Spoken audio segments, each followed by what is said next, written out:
with speaker and author Diana Hall. Thank you very much for joining me today.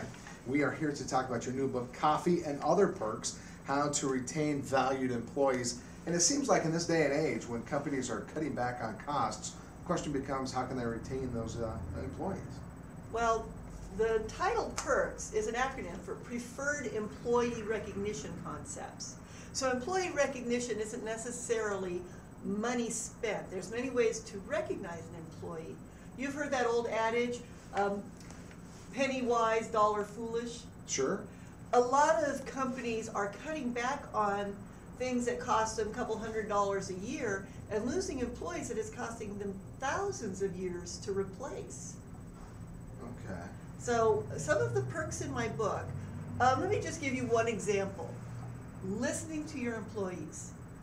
There's a way to do a staff meeting that lets all your employees be involved and go, oh my gosh, not another staff meeting. All you need to do is have a big whiteboard outside the office, the manager's office. And when someone has an issue, up it goes on the whiteboard. And as the whiteboard gets filled, then the manager says, okay, it's time for another staff meeting. And with the manager as the mediator, whoever put the issue up is in charge of that issue during the staff meeting.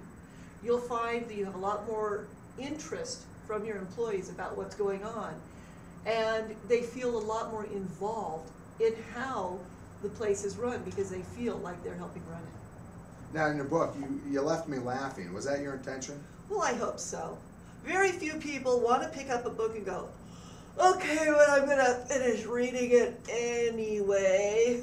Sure. I found that if you're reading it while smiling, you tend to turn the page to get to the next one. I call it a gentle read, something you can take into the restroom and sit on the side and do it while you're relaxing. Each chapter is standalone, and each chapter has some good ideas for employers. Now, some of those ideas, I mean, you list several, obviously, through the course of the book, but you also mentioned play throughout the book. Tell me more about that. I mean, how do workers get their work done if they're constantly playing? How can they get their work done if they're not playing? It's always been my question. All right. Whenever I got a new software, I'd say, oh, goody, I get to play with this. And sometimes my bosses would get angry and say, that's not play, that's work. Well, why on earth would I want to work at it if I can go in and have a good time learning something? If I can play at my job, yes, there are very serious jobs, but I think sometimes those are the ones that need a little bit of relief more often than not.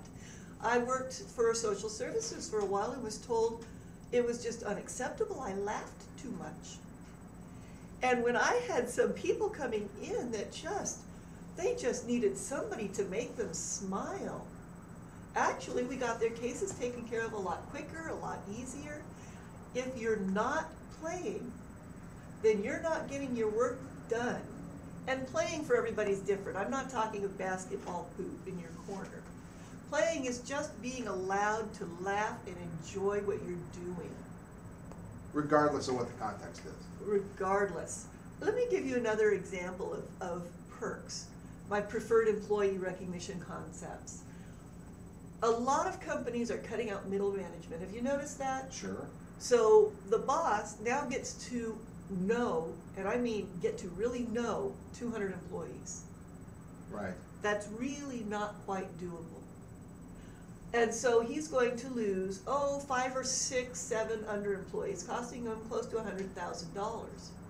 Whereas if he'd been paying a middle manager $50,000, $60,000 a year, he'd be coming out way ahead. Because that middle manager can walk by an employee's cubicle and see what's in there.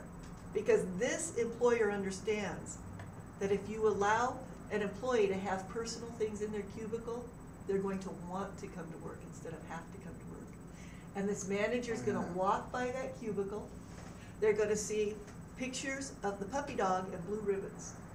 So they're not going to wish him happy Grandparents' Day. They're going to say, tell me about your puppies.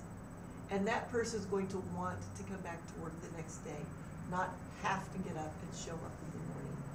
So the book is geared more toward managers, or is there something in there for employees as well? I sell a lot more of these to employees than I ever do to managers, but they always seem to end up on the manager's desk. There you go.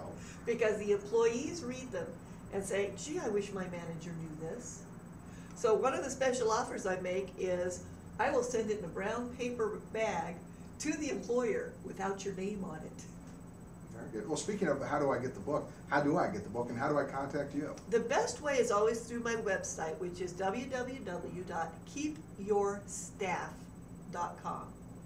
That's www.keepyourstaff.com. My phone number is 303-596-4825. 303-596-4825. And I always return calls and emails within 24 business hours. Very 24 good. hours business days. Very interesting and good luck with this. Appreciate you being here. Thanks.